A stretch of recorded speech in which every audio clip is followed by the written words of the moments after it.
എൻ്റെ അമ്മ സദ്യക്ക് കുമ്പളങ്ങ വെച്ച് ഉണ്ടാക്കുന്ന ഒരു സ്പെഷ്യൽ കൂട്ടാനാണ് കേട്ടോ ഇന്ന് നിങ്ങൾക്ക് ഞാൻ പരിചയപ്പെടുത്തണേ.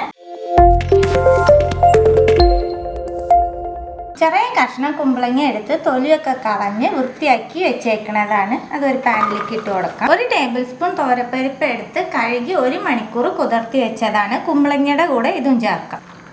കുമ്പളങ്ങയും പരിപ്പും വേവാനുള്ള വെള്ളം ചേർക്കുന്നുണ്ട്. ഒന്ന് മിക്സ് ചെയ്ത് കൊടുത്ത് വേവിച്ചെടുക്കും. കുമ്പളങ്ങ വേവുമ്പോഴേക്ക് നമുക്ക് 2-3 സാധനം ചതച്ചെടുക്കാം. 1 ടേബിൾ സ്പൂൺ ചിരകിയ നാളികേരം, ചെറിയ കഷ്ണം ഇഞ്ചി, കുറച്ച് കരിവേപ്പില, 3 പച്ചമുളക്, 1/4 ടീസ്പൂൺ ചെറിയ ജീരകം. ഇതെല്ലാം ഒന്ന് ചതച്ചെടുത്തിട്ട് വരാം. കുമ്പളങ്ങയും പരിപ്പും നല്ലോണം വെന്തു. കൂട്ടാൻ ആവശ്യമുള്ള ഉപ്പ് ചേർക്കുന്നുണ്ട്. ഒരു അവസാനം കുറവ് തോന്നുകയാണെങ്കിൽ കുറച്ചും കൂടി ചേർത്തോളൂ. നമ്മൾ ചതച്ചെടുത്ത് അരപ്പ് ചേർക്കാം.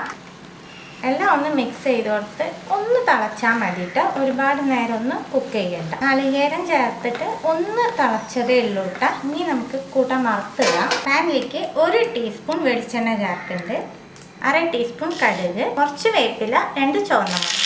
ഇനി ഇത് നമുക്ക് കൂട്ടാനിൽ ചേർക്കാം. മിക്സ് ചെയ്ത് കൊടുത്ത് ഇതൊന്ന് തണുക്കട്ടെ.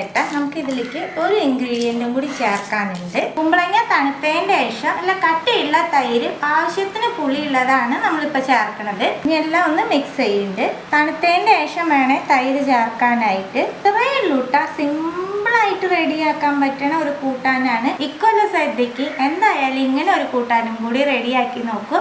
ട്രൈ ചെയ്ത് നിങ്ങളുടെ ഫീഡ്ബാക്കൊക്കെ അറിയിക്കാം. പുതിയൊരു റെസിപ്പി ആയിട്ട് അടുത്ത വീഡിയോയിൽ കാണാം. See you. Bye.